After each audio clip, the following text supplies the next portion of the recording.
오늘부터 시작한 애플 WWDC 첫째 날 엄청난 기능들이 발표가 되었는데요. 포커스해야 한 부분 간단하게 10분 안에 정리해 보도록 하겠습니다.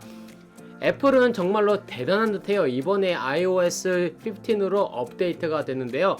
특별히 그 안에서 페이스타임으로 시작을 한다고 하면은 같은 공간에 있는 것처럼 거리감을 업데이트를 했다고 하고요. 또 마이크는 여러분이 목소리를 감지하고 그 뒷배경에 다른 잡음을 잡는다고 합니다. 많은 사람과 동시에 페이스타임을 할 때마다 그 사람이 누군지 그 표시해 준다고 하고요. 또한 포트레이트 모드로 인해서 아웃포커싱, 그다음 뒷배경 별로 안 보이게 이렇게 한다고 합니다. 그뿐만 아니라 페이스타임 링크를 걸을 수가 있는데요. 그 링크를 걸어서 다른 사람이 조인할 수 있도록 그렇게 만든다고 하는데요. 거의 페이스타임이 줌이나 다른 회의할 때 충분히 사용할 수 있도록 그렇게 업데이트가 된 것 같습니다. 쉐어 플레이를 통해서 음악이나 영화 또한 페이스타임으로 나눌 수가 있고, 회의할 때도 주로 사용하는 그 스크린 쉐어 기능 또한 같이 있다고 합니다. 그리고 같이 영화를 보면서도 메시지나 다른 기능을 또한 사용할 수가 있고요. 그런데 아직 넷플릭스는 연동이 안 된 듯 합니다. 메시지에서는 바쁜 사람들을 위한 여러가지 기능들이 업데이트가 되었는데요. 여러가지 뉴스나 음악이나 사진 등등이 한 가지 버튼으로 라이브러리에 저장이 되고요. 만약에 뉴스를 공유하게 되면 뉴스 앱에 저장이 바로 된다고 합니다. 여러가지 업데이트된 기능을 봤을 때 최대한 간단하고 정확하게 많은 사람들의 그 시간을 세이브해 주는 데 도움이 될 듯 해요. 지금 여러가지 상황상 셀폰 사용도가 아마도 엄청나게 늘어났을 텐데요. 저 또한 알림 설정이 하루에 100개 이상이 오거든요. 그래서 다 보지도 못하고 잃어버릴 때가 많이 있는데, 그럴 때 포커스 기능이 생겨서요.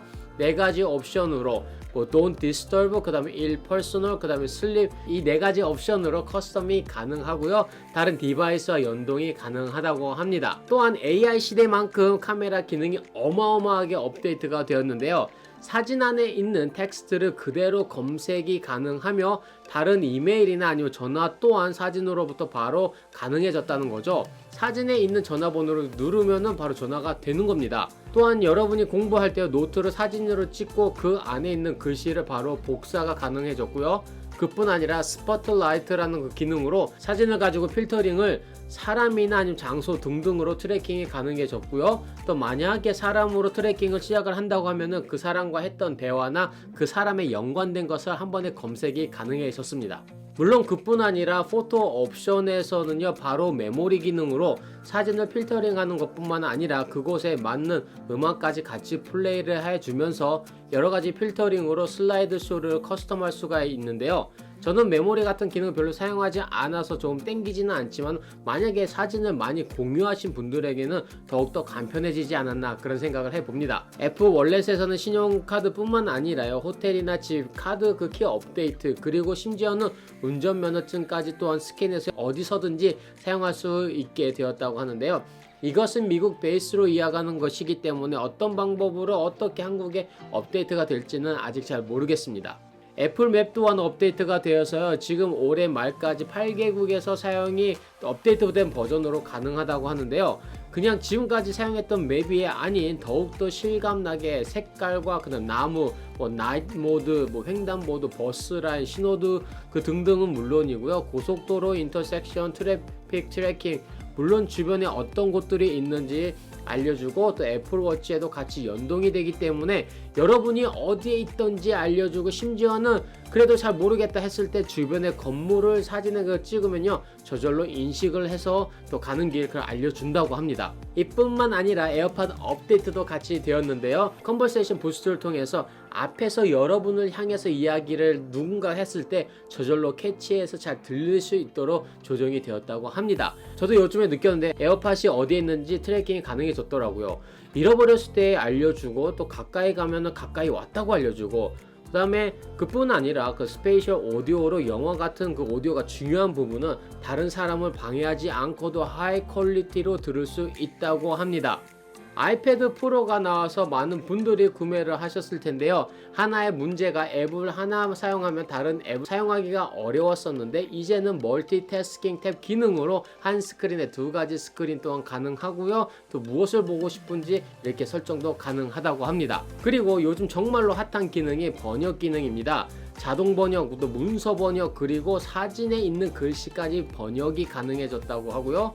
얼마나 정확도로 올렸는지는 잘 모르겠지만은 그래도 사실 구글 번역으로 엄청나게 도움이 되고 있는 것은 사실입니다. 프라이버시에 관해서도 이렇게 업데이트가 되었는데요. 요즘 스팸들이 정말로 많아요. 그래서 이 스팸의 그 이메일을 열 때 어디서 누군가 어떤 디바이스로 열었는지 다 나오거든요. 그런데 이번에 애플에서는 우리가 이메일을 열었을 때도 IP 추적이 불가능하고 그 다음 장소도 나타나지 않고 심지어는 이메일을 열었는지 안 열었는지 또한 알려지지 않도록 하였다고 하였습니다. 지금까지 아이클라우드를 사용했었는데 아이클라우드 플러스라는 그 기능 또한 업데이트가 되어서요. 세큐리티 뿐만 아니라 홈 세큐리티 카메라 연결을 언리미티드로 할 수 있게 또한 업데이트가 되었고요. 아이폰으로는 여러분이 얼마나 걸었는지 심지어는 헬스 앱으로 여러분의 그 혈액 검사까지 연동이 되어서요. 자세한 사항을 여러분 아이폰으로 알 수 있게 되었고 트렌드 기능으로 여러분이 얼마나 움직였는지 오늘 하루 건강 상태가 어떻게 되는지 비교해 주면서 알려주기 또한 하고요. 심지어는 내 건강뿐만 아니라 가족이 아이폰을 가지고 있다고 하면은 자녀나 아닌 부모님 등의 그 건강의 그 가족의 그 건강 또한 모니터링이 가능해졌다고 합니다. 저는 다 테크놀로지 좋아요. 근데 사실 이것까지 보고 저는 애플이 여러분이 뭘 하고 있는지 다 모니터링 하는 것 같아서 조금 겁이 나긴 합니다. 그리고 참 마케팅을 기가 막히게 하는 것 같아요. 그뿐 아니라 맥 OS에서는 M1이 완전 대박 히트를 치고 있는데요. 그 후 몬트레이드라고 이제 업데이트가 되면서 지금까지 아이폰에서도 제가 지금까지 말씀을 드렸던 아이폰에서 업데이트되는 기능이 그 맥에서도 사용이 가능합니다. 뭐 페이스타임이나 포커스 노트 기능 등 다 같이 업데이트가 되었어요. 또한 유니버설 컨트롤러 한 개의 키보드로 여러 가지 디바이스를 컨트롤할 수 있게 되었다고 하는데요.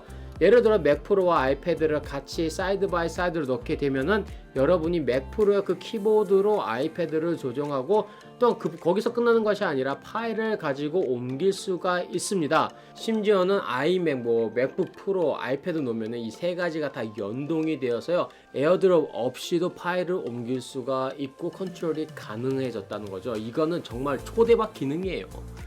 사파리 또한 전체적으로 레이아웃이 바뀌고요. 더 간단하게 검색할 수 있고 효율성을 최대한 높였다고 이야기를 하였습니다. 지난주에 다른 곳에서 나눈 이야기인데요.